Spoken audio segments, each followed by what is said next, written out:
My dog, I think, is going to come join us in the room. I don't know. We'll see. Thumbnail. Am I in focus? Oh boy.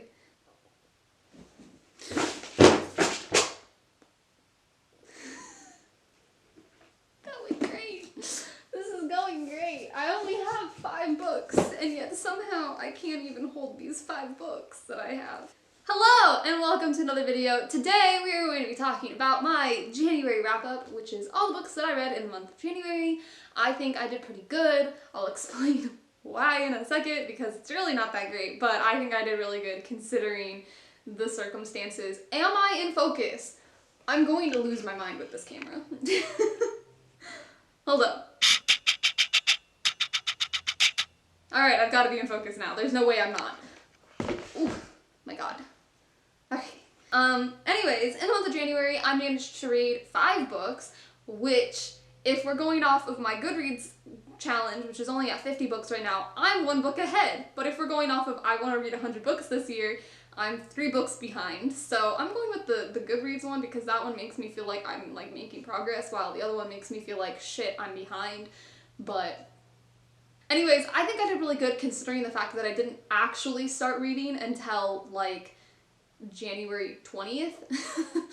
So yeah, I read I finished 4 books in 10 days, and I read 3 of those books during those 10 days completely, and then the 4th book I had started earlier in the month.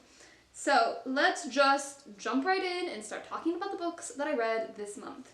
So the first book I read in January was Beowulf, and I read it in this medieval period literature anthology type thing. I'm taking a medieval literature class in college right now, and it's really exciting, and the first thing we read was Beowulf. I obviously have read Beowulf before. I read it back in my junior year of high school, so it's been a couple years now, and I didn't really enjoy it then, to be perfectly honest with you, but also I didn't really read it. I think we might have read it in class, and I didn't really understand it, and Beowulf is one of those things where it's an epic poetry, and it was originally written in Old English, so it's been translated, and the way that they told stories back then is very different from how they do it now, and there was a lot of names and stuff, and I just truly didn't understand it. Like, you have to actually sit down and focus on it to truly read it. It follows a character named Beowulf. He is this heroic character who goes and fights some villains, Grendel, who's this awful person, Grendel's mother, and then he fights a dragon, and it's really exciting. There's a lot of stuff happening, but it's really not my kind of thing, because like I said, they write it really weirdly, and they go off on tangents a lot, so they'll like introduce a character, and then they'll just like go off on a tangent about this character, or like the different tribes, and it's really interesting. It gives you a lot of history, but like it's just not something that's easy to read, and so therefore I gave it a 3-star. It's the same rating that I gave it when I read it last time. It's a 3-star. I really like reading it though, because if you didn't know, Tolkien actually based The Hobbit off of Beowulf. He was a medieval literature professor of some sort or other, and he did translations of Beowulf, and he spent a long time working on Beowulf that he ended up writing The Hobbit based off of the second half of it when Beowulf fights the dragon, and it's actually really interesting to read where it came from, and it's just an interesting story. It's nice to have that history behind it. So the next book I read in January that I completed, okay, stop. So, okay, my puppy is bothering me. Hold up. Ow, puppy, no. So the next book I finished in the month of January, my dog is showing her little face there. Oh, hi, Bojan. Okay, I keep getting distracted. No, don't do that. And oh, this camera is like not centered at all. Why? Is that better? Yes? Sure? Great! Let's continue on. The second book I finished in the month of January was The Unfunny Mooners by Christina Lauren. I do not know why I picked up this book. I was doing a 10-day readathon for the past like 10 days where we essentially just counted how many pages we read every day, so I was like trying to get some page numbers, and I was also in the mood to try and read more diversely, so I was like, oh, let's look at some of the books that I'm interested in that, you know, are maybe of a different genre, and just see if I can get them from the library. And of course, this one stood out to me a little bit. I don't know why. I think maybe I was watching a video and it stood out to me, or something. I don't know. And I was looking for my Goodreads and I saw this and I was like, oh, and then I looked and it had it at the library, so I was like, oh, and then I downloaded it from the library, and it's an adult romance novel. So I read romance novels really quickly. So I finished this in one sitting. It's a 400-page book. It's the biggest book I read last month. I gave this book also a 3-star. Two of my favorite tropes is the fake dating trope and the haters to lovers trope. So it was very good. I really enjoyed it. I liked it. I liked the family in it a lot. I liked the characters. I thought it was just really good. But it was just like a 3-star, which I feel like it tends to be when I read contemporary and romance books, because I enjoy them, but like they're just not anything great. Is that weird? Yeah, okay. Anyways, that was the next book I read. And then I read and finished The Mere Wife by Maria Devana Headley. I don't know how to say her middle name. I read this also for my medieval literature course that I was talking about earlier. This is a retelling of Beowulf set in suburban modern day. I really enjoyed this book. I actually started this before I read the Unfunny Mooners, but obviously I was reading it for class, so it took me a little bit longer. It's a very short book. It's so well written, and like, I think I'm just dumb because I have this thing where like, if I can't completely understand a story, it like lessens my enjoyment of it. So like, I gave this a 4-star. It's like on 5-star level, but I didn't absolutely love it because I think I'm too dumb to properly understand all of the elements to the story. There's so much to it. The writer does so much and puts so much underlying information and so many underlying messages that she's trying to get across through this story.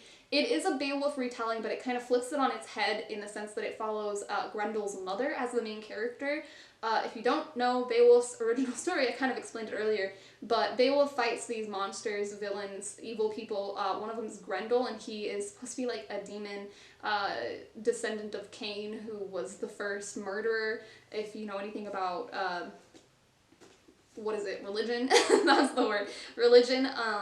And his mother is another one of the villains. It actually follows her in this book and gives her a complete, like, personality. She is a veteran soldier who has PTSD. She, essentially in the first chapter of the book, we meet her. Her name is Dana Mills, and she was kidnapped during her service over in the Middle East, we kind of assume is the area, and she was decapitated live on television. But apparently she wasn't actually decapitated, and when she woke up, she was pregnant, and some American soldiers found her and they thought that she was colluding with the enemy because she was pregnant, and she couldn't say if she was raped or if it was consensual, and she was afraid, and so she runs away and finds her way back to the place where she grew up, which is this mountain with a small little town around it, and she goes into the mountain and she gives birth to her child, whose name is Gren. And then while all this is happening around the mountain, this place called Harrowt Hall, which is the suburban area, gets built. It's this gated community where everyone is like super great or something. And essentially the other main character, Willa, has a son named Dylan, and Dylan and Gren end up becoming really good friends. It has an LGBTQ plus relationship in it. It has PTSD representation. There's some disabilities in this. There's a whole bunch of stuff that happens. It has to do with racism, classism. There's sexism, I think, in this a lot, actually. It's really great. It really, really is. Which I really liked it. It was a 4-star. The next book I read in January was The Golden Compass by Philip Pullman. This is book 1 in the His Dark Materials series, and I gave it a 4-star. I started this book back on the 1st of January, actually. I went on a trip, and I basically was trying to figure out what I was going to bring, and so I was like, I don't really want to bring a book, so I just got a book from the library as an ebook, and I decided to pick this one up. And I kind of just read a little bit of it every night. This book I read slowly throughout the entirety of January, so I was only reading like 50 or so pages of this at a time.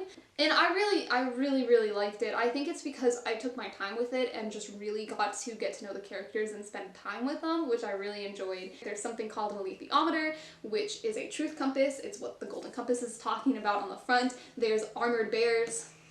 There's airships and demons, which is the coolest part of this book. They're basically little creatures that are like part of your soul.